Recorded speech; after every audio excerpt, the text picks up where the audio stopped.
Bonjour à tous et bienvenue sur le plateau de Bonjour chez vous. Aujourd'hui, une émission pour les jeunes, mais on autorise les moins jeunes aussi. Jeunesse, tu peux te relever de tes échecs. C'est notre thème du jour et nous allons parler de toutes ces fois où nous sommes tombés et nous nous sommes relevés par la grâce de Dieu. Bonjour à tous. Hello Evelyne. Vous allez bien tous les deux? Bonjour. Très très bien. Oui, excellent. Luc, tu as fait un très beau conseil du coach hier. On est passé à un autre niveau grâce à toi et par la grâce de Dieu. Amen. Et aujourd'hui, on va se relever. Donc, c'est aussi un autre niveau finalement. Aujourd'hui, on rebondit. On rebondit carrément. Yes. À fond, Exactement. et plein de gens qui nous regardent aujourd'hui vont être boostés à foncer vers l'avenir. Yes, amen, amen.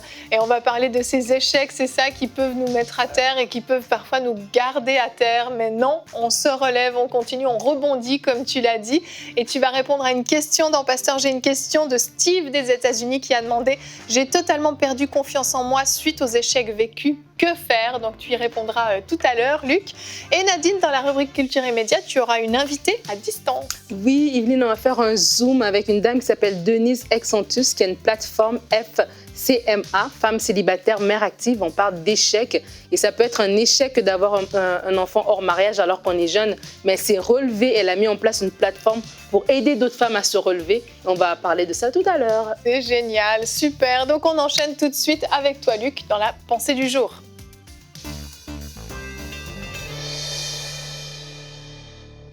Aujourd'hui, on veut parler de comment rebondir après un échec. Un échec, c'est quelque chose qui peut littéralement paralyser ta vie. Il y a des gens qui ont vécu un échec très jeune et ils se sont fait voler le reste de leur vie, mais ça n'arrivera pas à toi aujourd'hui parce que tu vas te baser comme moi sur Proverbe 24, verset 16, « Car 7 fois le juste tombe et il se relève. » Et j'ai voulu m'arrêter sur se relever ici dans le mot hébreu qui est utilisé, c'est le mot « koum ».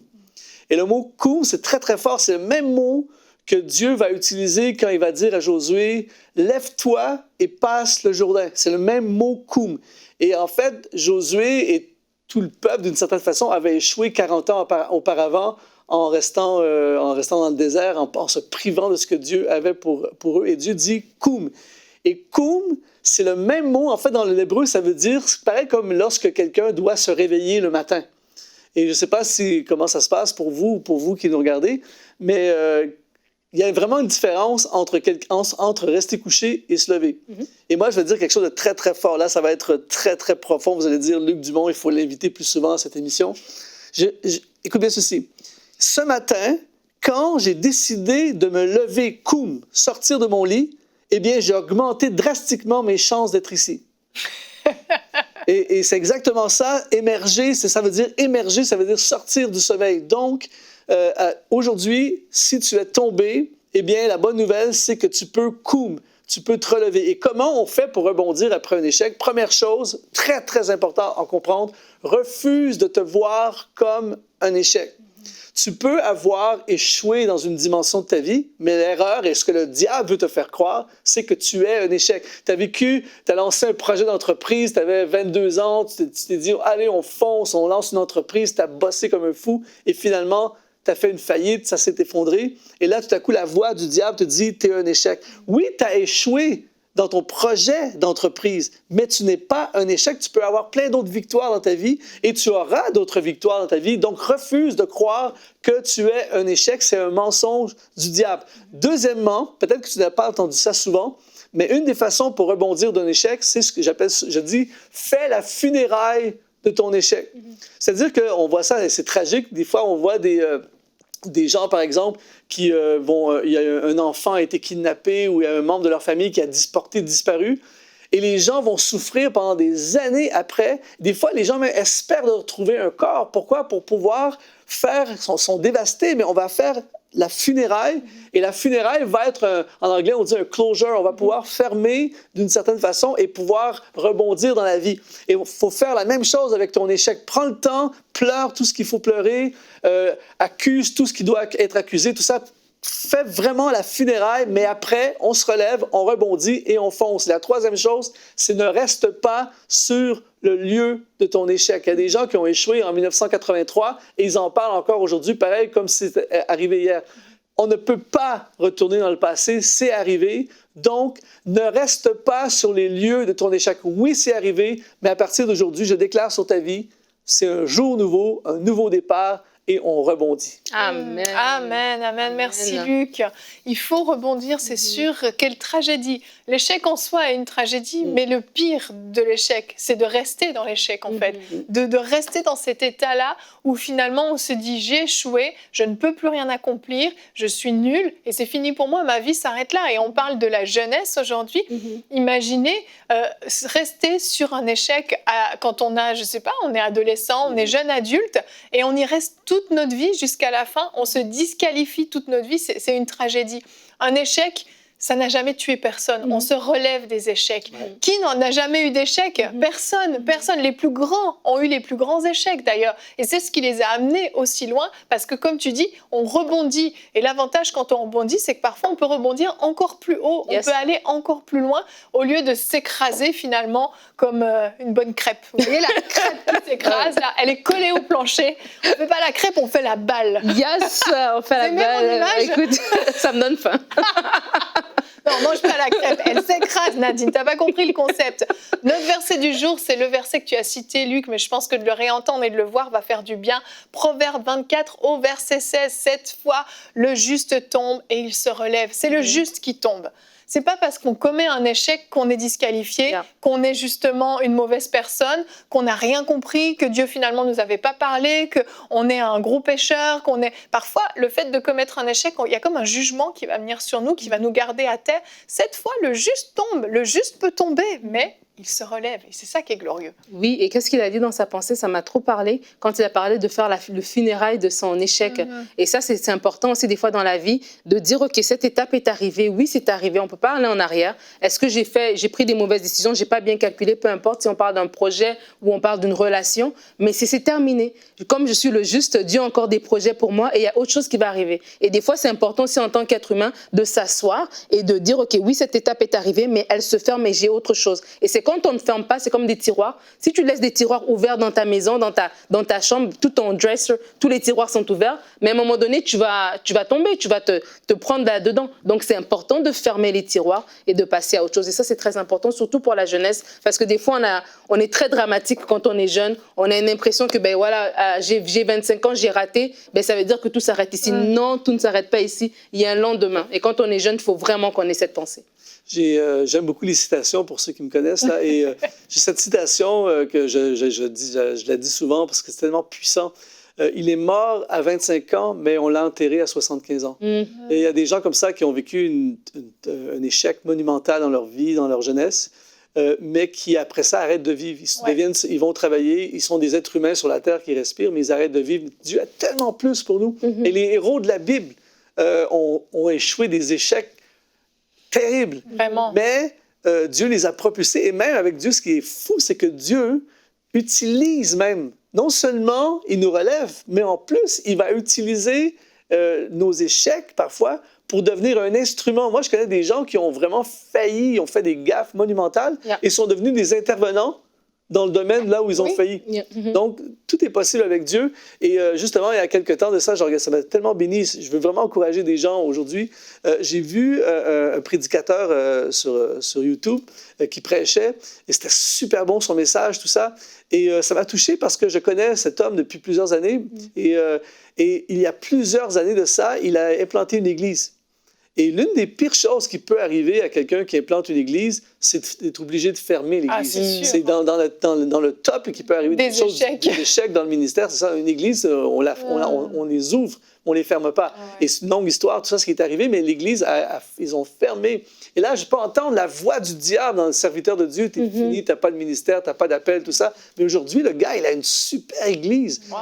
Il est vraiment une super Église qui fonctionne à fond. Il a un super ministère, il est influent, tout ça. Donc, si on avait pu retourner lorsqu'il était plus jeune et qu'il a échoué, entre guillemets, il n'a pas échoué sa vie, il n'a pas échoué son ministère, il a eu un échec dans un projet de sa vie. Oui. Mais aujourd'hui, Dieu l'a relevé. Et donc, je veux vraiment encourager des gens qui, en ce moment, peut-être vous avez échoué dans plein d'aspects de votre vie et en ce moment, vous êtes paralysés. L'échec paralyse. L'échec peut vraiment... l'échec, en fait, le diable s'en sert pour nous faire croire des choses à propos de nous. Oui. Et oui, il y a souvent, nos échecs, ça peut être de notre faute, ça peut être des erreurs, tout ça. Mais la bonne nouvelle, et il ne faut jamais oublier ça, le peuple d'Israël a échoué à obéir à ce que Dieu voulait pour eux. Ils se sont trouvés en exil et le prophète Jérémie va leur dire, alors qu'ils sont en exil, ils ont échoué, c'est de leur faute. Le prophète va dire, la voix de Dieu va dire, je connais les projets que j'ai formés sur toi, projets de paix et non de malheur, afin de te donner un avenir et de l'espérance. C'est cette parole que j'aimerais donner également à tous ceux qui, en ce moment, vous êtes paralysés par quelque chose qui vous est arrivé, que vous avez fait peut-être. Aujourd'hui, il n'y a pas d'échec parce que Dieu te relève. Et quand on parle même des erreurs de jeunesse, on parle à la jeunesse aujourd'hui. Et quand on est jeune, on en fait des fois des petites folies et des petites erreurs. Mais j'ai envie de vraiment aussi encourager les gens à avoir cette révélation de la fidélité de Dieu. Dieu est fidèle. Et dans tes échecs, justement, quand tu es assis, qui est dans le fond du trou, que ce soit un échec au niveau des études ou au niveau des relations, ou peu importe, au niveau financier, d'avoir cette pensée, parce que le diable va venir te parler. Il va te dire, tu es par terre, reste par terre, c'est là ta place. Mais tu dois vraiment faire un effort, et c'est un effort conscient dans tes pensées, de dire... Qu'est-ce que Dieu a pour moi? Dieu est fidèle. Et je sais que Dieu est fidèle. Je sais qu'il y a un avenir, il y a un lendemain à ça. Et des fois, tes yeux physiques ne voient pas le lendemain. Peut-être les gens autour de toi te disent, toi, tu as raté ton lycée, tu as raté ton université, mais toi, tu ne peux pas te permettre tel type d'emploi ou tu ne peux pas te permettre tel type de vie. Mais Dieu a un avenir. Et ça, il faut vraiment avoir cette révélation de Dieu qui est fidèle. Dieu était fidèle pour Joseph alors qu'il était dans le fond du puits. Il était fidèle pour Joseph alors qu'il était en prison. Dieu était fidèle pour le peuple d'Israël alors qu'ils étaient environnés de leurs ennemis. Dieu est fidèle encore aujourd'hui. Et vraiment d'avoir cette attitude de dire, Seigneur, tu es fidèle. Je ne sais pas comment ça va se passer. Je reconnais mes échecs comme il a dit. Je reconnais, je fais les funérailles d'hier. Mais je sais que ta fidélité va se démontrer. Tu l'as fait avant, tu vas le faire aujourd'hui. Et des fois, même dans la prière, Dieu peut nous rappeler des moments où il a fait quelque chose, des moments où il a intervenu. Tu dis, tiens, tu l'as fait hier, Seigneur, tu vas le faire aujourd'hui et je le crois. Et c'est comme ça qu'on aura le courage de faire des petites choses un après l'autre et sortir de nos échecs. Exact. Moi, il y a un truc qui me motive vraiment, je ne sais pas vous, mais moi, c'est de mettre le diable en échec. Ça me donne une énergie. Vraiment. Et quand, justement, je vis une situation difficile, une situation d'échec, une situation où, justement, je ne me sens pas à la hauteur, je ne me sens pas qualifiée, je pense que j'y arriverai pas, c'est trop difficile, ce qui me motive le plus, c'est de me dire que le diable veut que je reste là, que je reste dans cet échec, et que si je me relève et que je fonce dans la destinée que Dieu a préparée pour moi, je le mets en échec. Honnêtement, ça me donne une énergie exceptionnelle parce que je me dis, je ne ferai pas ce plaisir au diable de lui donner cette victoire sur ma vie. Dieu veut que je me relève et que je continue. Le diable veut que je reste à terre. À qui est-ce que je veux plaire? À qui est-ce que je veux faire plaisir? À qui est-ce que je veux donner la victoire? À mon Dieu. Donc, ne serait-ce que pour Dieu, c'est pas pour moi, mais ne serait-ce que pour Dieu et pour les plans qu'il a formés sur ma vie, ça me donne la motivation de me relever. Luc, on enchaîne? Ton passé n'a pas de futur. Amen. Citation. La prochaine fois, Nadine, quand tu prépares les émissions, je demande à Luc des citations. Est-ce que tu as une citation? Tu peux la redire? Ton passé n'a pas de futur. Ton passé n'a pas de futur. Bâtis ton futur à partir de ton futur. Yes, c'est très bon. Prenez ça en note à la maison. Luc, on enchaîne avec Pasteur. J'ai une question, c'est en plein dans notre thème. Steve des États-Unis qui nous partage un peu son cœur, qui nous dit « J'ai totalement perdu confiance en moi suite aux échecs vécus. Que faire ?» Et je pense que Steve, malheureusement, n'est pas le seul. C'est vrai que ça affecte énormément notre confiance en nous, les échecs. Oui, c'est pour ça la confiance. On parlait tout à l'heure de la confiance en Dieu, en fait. Peut-être que tu peux ne pas avoir de confiance en toi, mais si tu as confiance en Dieu, tu vas avoir confiance en toi parce qu'il a confiance en toi. Parce qu'il sait Faut que je te suive, là. Et en fait, je veux dire à mon ami Steve, je veux revenir encore sur le passage de Proverbe 24, verset 16, qui dit « Car 7 fois le juste tombe et se relève ». Et je me suis intéressé vraiment à décortiquer ce texte. Et le juste, ici dans l'hébreu, c'est le mot tzaddik. Et ça veut dire sans reproche et innocent. Même le sans reproche et l'innocent, il n'a rien fait, tombe. Ouais. Et le mot tomber, très très fort, c'est nafal. Et nafal, ça veut dire déserter ou s'effondrer. Donc, d'une certaine façon, une des raisons pour laquelle on perd confiance quand on tombe, c'est qu'on s'effondre, littéralement. Et quand tu t'effondres, je sais pas, moi, tu appuies quelque chose sur quelque chose, puis ça s'effondre. Tu t'assois sur la chaise. Disons que je fais l'émission ici, je m'assois sur la chaise s'effondre. J'ai déjà vu ça en passant. Oui. J'ai déjà vu ça sur des... Pas sur notre plateau, je précise. Non, mais moi, j'ai déjà vu ça et j'ai déjà presque vécu ça. Mais après, on t'amène une autre chaise, tu n'as plus confiance. Est-ce qu'elle va s'effondrer, cette chaise? Et il y a beaucoup de déserteurs également, des nafals, des gens qui ont échoué et qui ont déserté. Le but du diable, c'est justement de te faire déserter de ce que Dieu a pour toi. Mais on a tellement un bel exemple dans la parole de Dieu avec les disciples. Moi, je suis encouragé par Jésus à fond pour moi quand je regarde ce qu'il a fait avec les disciples. Des fois, tu as peur d'un professeur ou tu as peur d'un leader quelconque quand tu sais ce qu'il a fait avec les autres. Tu te dis, ça va m'arriver à moi. Mais quand je regarde ce que Jésus a fait avec ses disciples, je suis hyper encouragé pour moi. Tu ne peux pas avoir plus déserteurs qu'eux. Oui, c'est clair. C'est-à-dire que, imagine, tu fais une formation de 3 ans avec des gars 24 sur 24/7.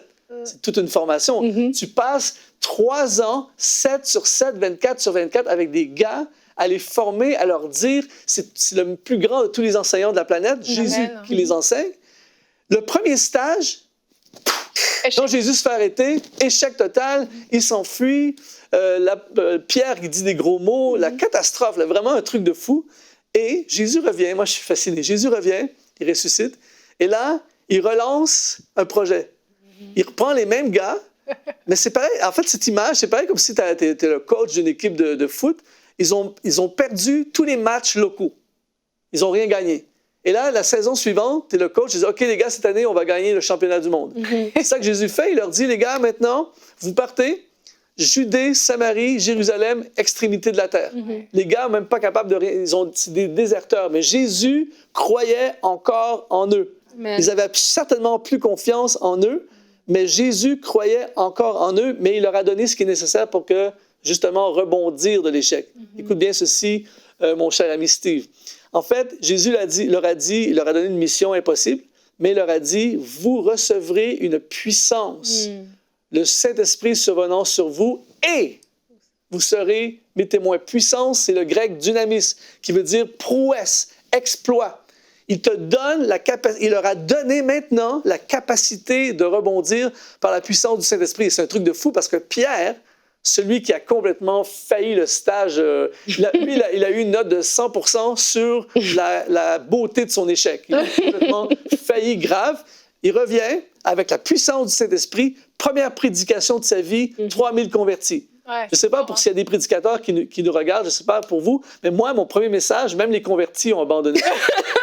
C'est grave. Le gars, 3000, est-ce qu'on est d'accord pour dire que c'est tout un rebondissement? Ah, vraiment? Et là, j'ai regardé un peu récemment, je regardais dans différentes notes que j'avais, tous les nafals, tous les déserteurs, Matthieu, ils ont tous fini martyrs. Oui, c'est vrai. Matthieu a été percé par l'épée en Éthiopie. Écoute bien ceci, Steve. Marc a été battu à mort à Alexandrie et traîné dans les rues. Luc a été pendu en Grèce. Pierre a été crucifié la tête à l'envers parce qu'il ne se sentait pas digne de mourir comme son maître. Je ne sais pas pour toi, mais moi, juste crucifixion, c'est majeur. Le gars, allez en envers. Jacques a été décapité à Jérusalem. Jacques, le mineur, a été battu et jeté en bas du temple. André a été crucifié et après avoir prêché jusqu'à son dernier souffle. Jude a été exécuté par des flèches. Barthélemy a été brûlé vif et Thomas, l'incrédule, a été percé d'une lance dans l'est de l'Inde et Jean a été ébouillanté et envoyé en exil sur l'île de Patmos.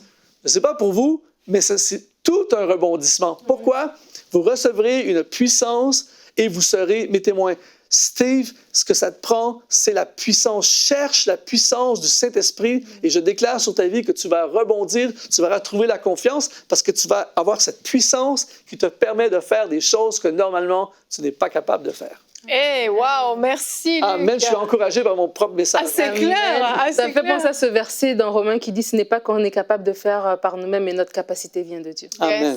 Alléluia, alléluia. Merci, cette excellente réponse Luc. Moi je suis encouragée aussi. Gloire à Dieu. Si vous avez des questions comme Steve, vous pouvez les envoyer à l'adresse pasteur@emcitv.com.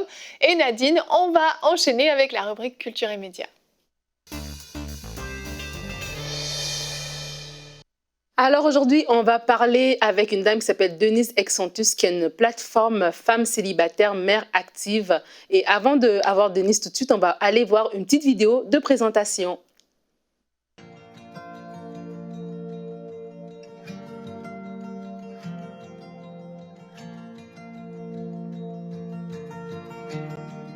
Je suis belle. Je suis intelligente.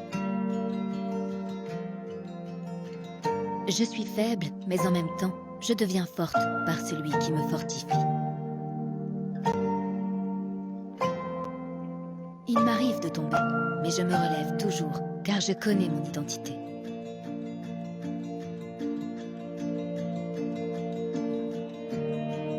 Je suis une femme. Je suis unique. J'ai une identité, celle d'être créée à l'image de mon Créateur. Je suis une FCMA.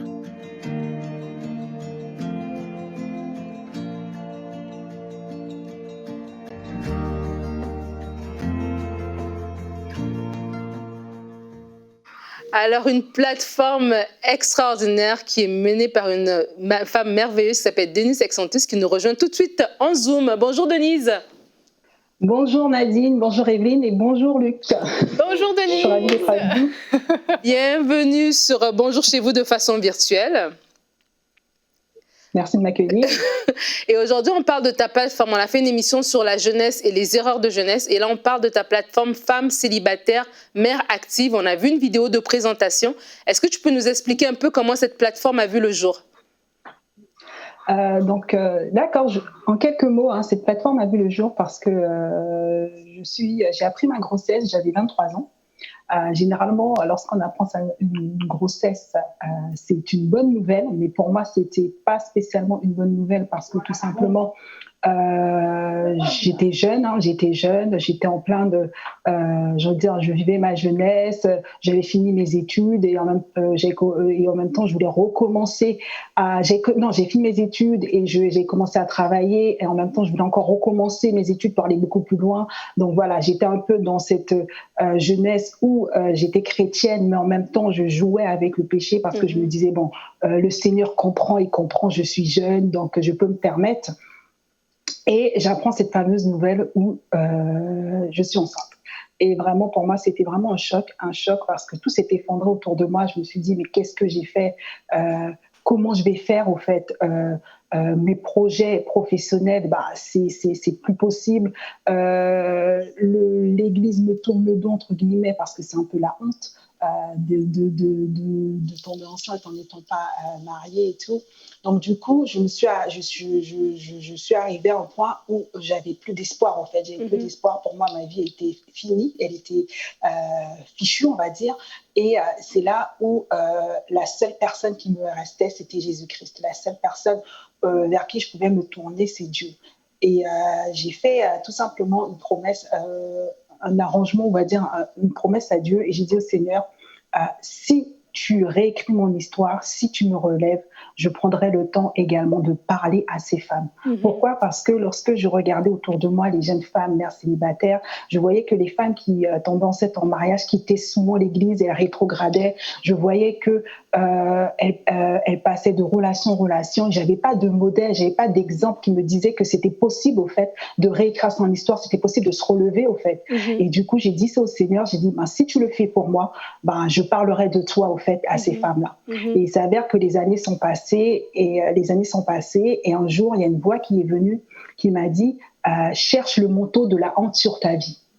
Et c'est vrai que je me suis retournée et j'ai vu que le manteau de la honte avait disparu. Le Seigneur l'a fait, le Seigneur a relevé ma tête, a restauré mon âme, a j'ai envie de dire, à reconsolider mon cœur et il m'a donné une nouvelle histoire, une nouvelle identité. Et il m'a dit, là, maintenant que tu t'es restauré, maintenant que tu vois que je l'ai fait, à toi, à ton tour, de parler, de tenir ta promesse, au fait. Et il s'avère que j'étais là, j'ai négocié un petit peu, j'ai dit, non, Seigneur, c'est vrai que tu as restauré mon âme, mais ça aurait été bien que la boucle soit vraiment finalisée en me mariant. Et je lui ai dit, j'aimerais bien que, une fois que je suis mariée, je parlerai de toi à ces femmes. Et j'ai eu cette discussion avec le Seigneur où il me disait, non. Si tu le fais après ton mariage, on dira que c'est le mariage qui t'a relevé, alors que la gloire doit me revenir à moi parce que c'est moi qui l'a fait. Et c'est vrai que au final, le Seigneur a utilisé cette expérience pour que je puisse vraiment avoir cette conversion de cœur que je n'avais pas encore, au travers de cette repentance, de la repentance, tout le processus de repentance qu'il a fait en moi via son Saint-Esprit. Et il a permis que je sois totalement libre. Et du coup, je ne pouvais pas attendre que ce soit le mariage qui parle, au fait. Donc, du coup, j'ai obéi et j'ai lancé la plateforme FCMA pour que toute la gloire revienne à celui qui restaure et qui réécrit les histoires, Jésus-Christ. Donc, voilà. Amen. Et c'est une belle plateforme dans laquelle tu véhicules ce message justement de la repentance, le message des valeurs bibliques. Et tu as même des outils pour les femmes par rapport à qui élèvent leurs enfants seuls et tout ça, de garder cette image d'un mariage qui est stable, d'un mariage qui est beau, d'une famille qui est unie, quand bien même elles sont encore mères célibataires. Il y a le projet, il y a toujours cet espoir d'un mariage à venir. Et quel type d'outils on peut retrouver sur ta plateforme rapidement en quelques secondes? Sur ma plateforme, on peut retrouver différents e-books que j'écris régulièrement pour les jeunes femmes mères célibataires. On peut retrouver aussi tous les jours la citation du jour qui est développée avec une pensée. On peut retrouver également aussi des événements qui sont organisés, ce que j'appelle les gardes d'entre elles, qui se font en 2 jours, où il y a une première journée qui est dédiée à la restauration de la femme et la deuxième journée qui est dédiée à la restauration qui est dédiée à la restauration de la femme et de l'enfant. Parce que dans cette situation, évidemment, ce que je véhicule sur cette plateforme, c'est de dire que le meilleur cadre familial qu'on peut donner à un enfant, c'est un cadre familial où il y a papa et maman à la maison. Oui. Donc, il y a une partie également préventive où on dit aussi à ces jeunes filles en devenir, ne prenez pas ce chemin parce que c'est un chemin tortueux et le meilleur cadre que vous donnez à vos enfants, c'est d'avoir une famille stable. Amen. Donc, voilà. Merci beaucoup, Denise. En tout cas, si on veut avoir plus d'informations, on va sur ta plateforme fcmaplatform.com et pour pouvoir avoir plus d'infos, je bénis le Seigneur pour ce qu'il a fait dans ta vie. Merci beaucoup, Denise. Merci, Denise. À bientôt. À bientôt. Excellent, merci beaucoup Nadine pour cette belle découverte d'une plateforme, d'une femme qui a su rebondir et se relever. Je voyais Luc qui était là, yes. Amen. Je voyais plein de gens qui ont traversé ça, qui traversaient ça. Et c'est un bel exemple d'espoir. Dieu change le mal en bien. Amen. Elle aurait pu se laisser entre les mains du diable et il aurait gâché sa vie. À la place, elle va devenir une influence. Exact. Et c'est merveilleux. C'est merveilleux, vraiment, vraiment. Merci Luc d'être venu sur le plateau de Bonjour chez vous. On te retrouve certainement dans quelques semaines. Tu fais partie de l'équipe maintenant. Et nous, on va se retrouver demain. On n'a pas fini notre semaine. On finit en beauté avec notre thème « Ne résiste plus, Dieu t'appelle ». Nous aurons un très beau témoignage de l'évangéliste Jonathan Bouchard qui est venu nous raconter comment, après des années dans l'église, il a finalement rencontré son sauveur. Vous allez voir un très très beau témoignage et si vous avez des gens dans votre entourage qui ne se sont pas encore donnés à Christ, cette émission est pour eux. Allez, à demain. Bonjour chez vous.